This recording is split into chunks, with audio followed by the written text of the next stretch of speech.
Cake ತರೋದು ಅಥವಾ ಮನೆಯಲ್ಲಿ ಏನೇನೋ ಮಾಡಿಕೊಂಡು ಅದು ಇದು ಕಾಸು ಖರ್ಚು ಮಾಡಿಕೊಂಡು ತಿನ್ನೋವಂಥದ್ದು, ಕುಡಿಯೋವಂಥದ್ದು, ಪಾರ್ಟಿ ಮಾಡೋವಂಥದ್ದು, ಇನ್ನೇನೇನೋ ಕೆಲಸಗಳು ಮಾಡೋವಂಥದ್ದು, ಇವ್ರನ್ನೆಲ್ಲ ಹೋಗಿ ಚೆಕ್ ಮಾಡಿ ಬಹುತೇಕ ಮಂದಿ 99% ಅಷ್ಟು ಜನ ಇವರೆಲ್ಲ ಸಾಲದಲ್ಲಿರ್ತಾರೆ.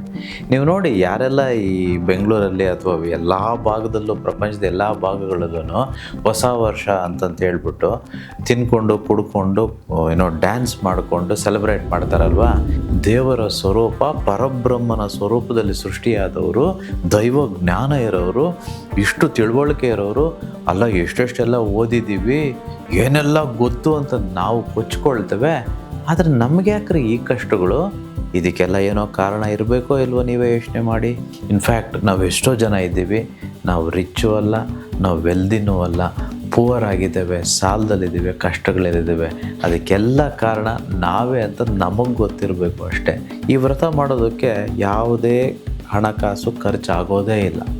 ಎಲ್ಲರೂ ಮಾಡ್ಬೋದು, ಮೌನವಾಗಿ ಮಾಡಬೇಕು, ಮನಸ್ಸಲ್ಲೇ ಮಾಡುವಂಥದ್ದು, ಯಾರಿಗೂ ಹೇಳ್ಕೊಳ್ಬೇಕು ಅಂತಂತೇನಿಲ್ಲ. ಬಟ್ 36 ದಿನಗಳಾದಮೇಲೆ ನಮ್ಮ ಬದಲಾವಣೆ ನಾವೇ ನೋಡಿ ಬೆಚ್ಚಿ ಬೀಳೋದು ಗ್ಯಾರಂಟಿ.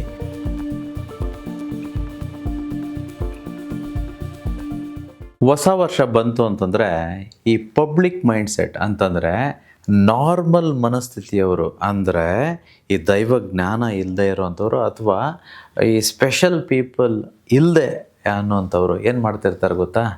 ಕೇಕ್ ತರೋದು ಅಥವಾ ಮನೆಯಲ್ಲಿ ಏನೇನೋ ಮಾಡಿಕೊಂಡು ಅದು ಇದು ಕಾಸು ಖರ್ಚು ಮಾಡಿಕೊಂಡು ತಿನ್ನೋವಂಥದ್ದು, ಕುಡಿಯೋವಂಥದ್ದು, ಪಾರ್ಟಿ ಮಾಡೋವಂಥದ್ದು, ಇನ್ನೇನೇನೋ ಕೆಲಸಗಳು ಮಾಡೋವಂಥದ್ದು, ಇವರೆಲ್ಲ ಮಾಡ್ತಾರಲ್ವಾ.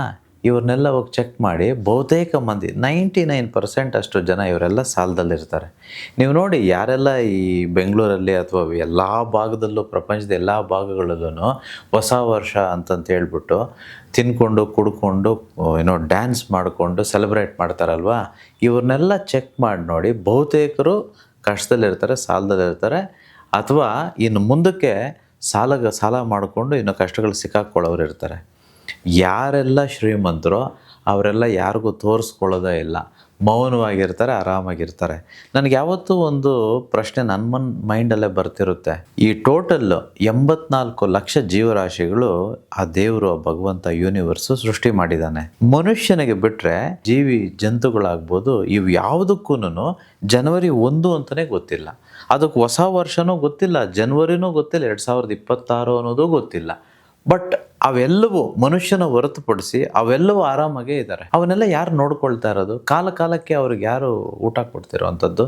ಯಾಕಂದರೆ ಅದಕ್ಕೆ ದುಡ್ಡು ಇಲ್ಲ, ಬ್ಯಾಂಕು ಇಲ್ಲ, ರಿಟೈರ್ಮೆಂಟ್ ಫಂಡು ಇಲ್ಲ, ಹೆಲ್ತ್ ಇನ್ಶೂರೆನ್ಸು ಇಲ್ಲ, ಅಥವಾ ಈ ಹಾಸ್ಪಿಟ್ಲು ಇಲ್ಲ, ಇನ್ನೇನೂ ಇಲ್ಲಪ್ಪ. ಸ್ಕೂಲ್ಗೂ ಹೋಗಲ್ಲ, ಅವು ಸ್ಕೂಲು ಕಾಲೇಜ್ ಎಂಥದ್ದು ಇಲ್ಲ. ಬಟ್ ಅವೆಲ್ಲ ಆರಾಮಾಗೇ ಇದ್ದಾವೆ.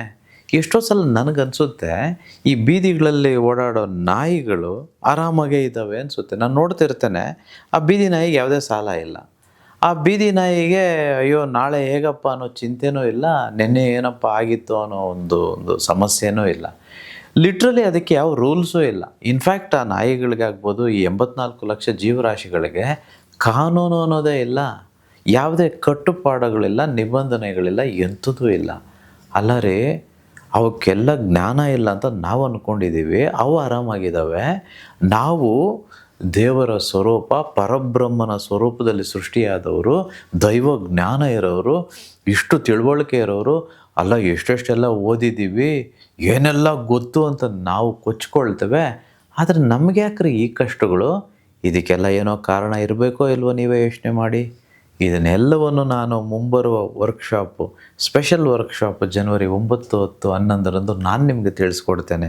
ಗರುಡ ಪುರಾಣದ ಪ್ರಕಾರ ಅಷ್ಟೇ ಅಲ್ಲ, ನಮ್ಮ ಧರ್ಮಶಾಸ್ತ್ರಗಳ ಪ್ರಕಾರ ಇದ್ರ ಬಗ್ಗೆ ಏನಿದೆ, ಏನು ಕರ್ಮ ಸಿದ್ಧಾಂತ, ಯಾಕೆ ಈ ಕಷ್ಟಗಳು, ಏಕೆ ಬಂದಂಥ ದುಡ್ಡು ಕೈಯಲ್ಲಿ ನಿಲ್ತಿಲ್ಲ, ಏಕೆ ನಾವು ಅಂದುಕೊಳ್ಳೋ ವ್ಯಾಪಾರಗಳು ಆಗ್ತಿಲ್ಲ, ಅಂದುಕೊಳ್ಳೋ ಕೆಲಸಗಳು ನಾವು ಅಂದುಕೊಂಡಾಗ ಆಗ್ತಿಲ್ಲ, ಯಾಕೆ ಈ ಸಮಸ್ಯೆಗಳು, ದಿಢೀರ್ನೇ ಏಕೆ ಫ್ಯಾಮಿಲಿಯಲ್ಲಿ ಇಂಥ ಸಡನ್ ಕಷ್ಟಗಳು ಬರುವಂಥದ್ದು, ಯಾಕೆ ಈ ಲಿಟಿಗೇಷನ್ಸು, ಇವೆಲ್ಲದಕ್ಕೂ ಕಾರಣ ಇದೆ. ಆ ಕಾರಣಗಳನ್ನು ನಾನು ನಿಮಗೆ ತಿಳಿಸ್ಕೊಡ್ತೇನೆ. ಅಷ್ಟೇ ಅಲ್ಲ, ನಾವೆಲ್ಲರೂ ಈಗಾಗಲೇ ಹೇಳ್ದಾಗೆ ಯಾರೂ ಹೊಸ ವರ್ಷ ಮಾಡಲಿಕ್ಕಿಲ್ಲ. ಜನವರಿ 1 ನಮ್ಮ ಹೊಸ ವರ್ಷ ಅಲ್ಲವೇ ಇಲ್ಲ. ನಮ್ಮ ಹೊಸ ವರ್ಷ ಬೇರೆ ಇದೆ. ಅದು ಹೇಗೆ ಮಾಡಬೇಕು ನಾನು ತಿಳಿಸ್ಕೊಡ್ತೇನೆ. ಇನ್ಫ್ಯಾಕ್ಟ್ ಜನವರಿ 1ನೇ ತಾರೀಕಿಂದ ಒಂದು ವ್ರತ ಮಾಡ್ತಿದ್ದೇವೆ ನಾವು, ಲಕ್ಷ್ಮೀ ಕುಬೇರ ವ್ರತ ಅಂತಂತೇಳಿ 36 ದಿನಗಳ ಕಾಲ ಮಾಡುವಂಥ ವ್ರತ. ಯಾರೆಲ್ಲ ಡಿಸೆಂಬರ್ ಕಾರ್ಯಾಗಾರಕ್ಕೆ ಬಂದಿದ್ರೋ ಅವರೆಲ್ಲರಿಗೂ ನಾನು ತಿಳಿಸ್ಕೊಟ್ಟಿದ್ದೇನೆ. ಅವರೆಲ್ಲರೂ ನಾವು ಸ್ಟಾರ್ಟ್ ಮಾಡಬೇಕು ವ್ರತವನ್ನು. ಯಾರೆಲ್ಲ ಸ್ಪೆಷಲ್ ವರ್ಕ್ಶಾಪ್ಗೆ ಬರ್ತಿದ್ದೀರೋ ಅವರೆಲ್ಲರೂ ಜನವರಿ 12ನೇ ತಾರೀಕಿಂದ ಈ ವ್ರತವನ್ನು ಸ್ಟಾರ್ಟ್ ಮಾಡೋಣ. ಎಲ್ಲರೂ ಮಾಡಲೇಬೇಕು. ಈ ವ್ರತ ಮಾಡೋದಕ್ಕೆ ಯಾವುದೇ ಹಣಕಾಸು ಖರ್ಚಾಗೋದೇ ಇಲ್ಲ. ಎಲ್ಲರೂ ಮಾಡ್ಬೋದು, ಮೌನವಾಗಿ ಮಾಡಬೇಕು, ಮನಸಲ್ಲೇ ಮಾಡುವಂಥದ್ದು, ಯಾರಿಗೂ ಹೇಳ್ಕೊಳ್ಬೇಕು ಅಂತಂತೇನಿಲ್ಲ. ಬಟ್ 36 ದಿನಗಳಾದಮೇಲೆ ನಮ್ಮ ಬದಲಾವಣೆ ನಾವೇ ನೋಡಿ ಬೆಚ್ಚಿ ಬೀಳೋದು ಗ್ಯಾರಂಟಿ. ನಮಗೆ ಯಾವುದೋ ಹಣ ಬರಬೇಕಂತಿತ್ತು, ಸ್ಟಕ್ ಆಗಿದ್ದರೆ ಅದು ಬರುತ್ತೆ. ಅಥವಾ ನಾವು ಅಂದುಕೊಳ್ಳೋ ರೀತಿ ನಮ್ಮ ಮನಸ್ಸಿನಲ್ಲಿ ಅಷ್ಟೊಂದು ಕ್ಲಾರಿಟಿ ಬರುತ್ತೆ, ಏನು ಮಾಡಬೇಕು ಏನು ಮಾಡಬಾರ್ದು ಅಂತ ಗೊತ್ತಾಗುತ್ತೆ. ಬಟ್ ಖಂಡಿತವಾಗಿ ಒಂದಂತೂ ಸತ್ಯ, ನಾವೆಲ್ಲರೂ ವ್ಯಾಪಾರ ಮಾಡಬೇಕು. ಕೆಲಸಗಳಿಗೆ ಹೋಗಿ ಬರ್ತಿರ್ತೀವಲ್ವ, ಆ ರೀತಿ ಕೆಲಸಗಳಿಗೆ ಹೋಗ್ಲಿಕ್ಕಿಲ್ಲ. ಯಾಕಂತಂದರೆ ಎಲ್ಲಿ ತನಕ ನಮ್ಮ ಟೈಮನ್ನು ನಾವು ಇನ್ನೊಬ್ಬರಿಗೆ ಕೊಟ್ಟು ಮಾರ್ತಿರ್ತೀವೋ, ನಮ್ಮ ಟೈಮನ್ನು ನಾವು ಮಾರ್ಕೊಳ್ತೇವೋ, ಅಲ್ಲಿ ತನಕ ನಾವು ನಿಜವಾದ ಶ್ರೀಮಂತರಾಗೋದಕ್ಕೆ ಸಾಧ್ಯನೇ ಇಲ್ಲ. If you have just money, only money, we don't consider that to be riches or wealthy or rich. The moment we have both time and also money, that is when we can call ourselves as wealthy. So being rich is different and being wealthy is different. So we have to become wealthy, not just become rich. In fact, ನಾವು ಎಷ್ಟೋ ಜನ ಇದ್ದೀವಿ, ನಾವು rich ಅಲ್ಲ, ನಾವು ವೆಲ್ದಿನೂ ಅಲ್ಲ, poor ಆಗಿದ್ದೇವೆ, ಸಾಲದಲ್ಲಿದ್ದೇವೆ, ಕಷ್ಟಗಳಲ್ಲಿದ್ದೇವೆ. ಅದಕ್ಕೆಲ್ಲ ಕಾರಣ ನಾವೇ ಅಂತ ನಮಗೆ ಗೊತ್ತಿರಬೇಕು ಅಷ್ಟೇ. ಶ್ರೀಕೃಷ್ಣ ಪರಮಾತ್ಮ ದ್ವಾಪರ ಯುಗದಲ್ಲಿ ಅರ್ಜುನನಿಗೆ ಭಗವದ್ಗೀತೆ ಮುಖಾಂತರ ಇದ್ರ ಬಗ್ಗೆ ಹೇಳಿದ್ದಾನೆ. ಯಾರು ತನ್ನ ಮನಸ್ಸನ್ನು ಗೆಲ್ತಾನೋ ಅವನು ಶ್ರೇಷ್ಠನೋ, ಉದಾತ್ತನೋ, ಅವನು ಶ್ರೀಮಂತನೋ ಅಂತಂತೇಳಿ.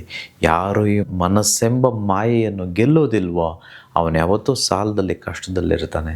ಈ ಮನಸ್ಸನ್ನು ಗೆಲ್ಲೋದು ಹೇಗೆ, ಅದನ್ನು ನಾನು ನಿಮಗೆ ನೇರವಾಗಿ ಸ್ಪೆಷಲ್ ವರ್ಕ್ಶಾಪ್ ಮುಖಾಂತರ ಜನವರಿ 9, 10, 11 ಆನ್ಲೈನಲ್ಲಿ ನಡೀತಿರೋ ವರ್ಕ್ಶಾಪಲ್ಲಿ ನಿಮಗೆ ನೇರವಾಗಿ ಸಿಕ್ಕಿ ಹೇಳಿಕೊಡ್ತೇನೆ. ಎಲ್ಲರೂ ಕಲಿಬೇಕು. ಕಲಿತಂಥ ಪ್ರತಿಯೊಬ್ಬರು ಶ್ರೀಮಂತರಾಗೋದು ಗ್ಯಾರಂಟಿ. ಒಂದಂತೂ ಗೊತ್ತಿರಲಿ, ಕಲಿಯುಗದಲ್ಲಿ ಹಣವಿದ್ದರೆ ಅಪರಿಚಿತರು ಸಂಬಂಧಿಕರೇ. ಅದೇ ಹಣ ಇಲ್ಲ ಅಂತಂದರೆ ಸಂಬಂಧಿಕರು, ಗೊತ್ತಿರೋರು ಅಪರಿಚಿತರಾಗ್ಬಿಡ್ತಾರೆ. ನಮಗೆ ಎಲ್ಲರೂ, ಇಡೀ ಪ್ರಪಂಚನೇ ಬಂಧುಗಳಾಗಬೇಕು, ನಮ್ಮನ್ನೆಲ್ಲರೂ ಇಷ್ಟಪಡಬೇಕು. ನಾವು ಹೇಗೆ ಬೇಕೋ, ನಮಗೆ ಹೆಂಗೆ ಇಷ್ಟ ಇದೆಯೋ ಹಂಗೆ ಬದುಕಬೇಕು ಅಂತಂದರೆ ನಾವು ಬರೀ ಒಳ್ಳೆಯವರಾಗಿದ್ದರೆ ಮಾತ್ರ ಸಾಧ್ಯ ಇಲ್ಲ. ಒಳ್ಳೆಯವರಾಗಿರೋದ್ರ ಜೊತೆ, ಸಂಸ್ಕಾರದ ಜೊತೆ ನಮಗೇನು ಬೇಕೋ, ಎಷ್ಟು ಹಣ ಬೇಕೋ, ಎಷ್ಟು ಆಸ್ತಿ ಬೇಕೋ, ಎಷ್ಟು ಬಂಗಾರ ಬೇಕೋ, ಇವೆಲ್ಲವೂ ಇದ್ದಾಗ ಮಾತ್ರ ಈ ಭೂಲೋಕವನ್ನು ಸಂಪೂರ್ಣವಾಗಿ ಅನುಭವಿಸೋದಕ್ಕೆ ಸಾಧ್ಯ. ಎಲ್ಲರೂ ಶ್ರೀಮಂತರಾಗೋಣ, ಎಲ್ಲರೂ ಕಲಿಯೋಣ. ನೇರವಾಗಿ ನಿಮ್ಮ ಜೊತೆ ಈ ಅನಂತ ವಿಶ್ವಾಚಾರ್ಯ ಜನವರಿ ಸ್ಪೆಷಲ್ ಕ್ಲಾಸಲ್ಲಿ ಸಿಗ್ತೇನೆ. Thank you universe. ಅಹಂ ಬ್ರಹ್ಮಸ್ಮಿ.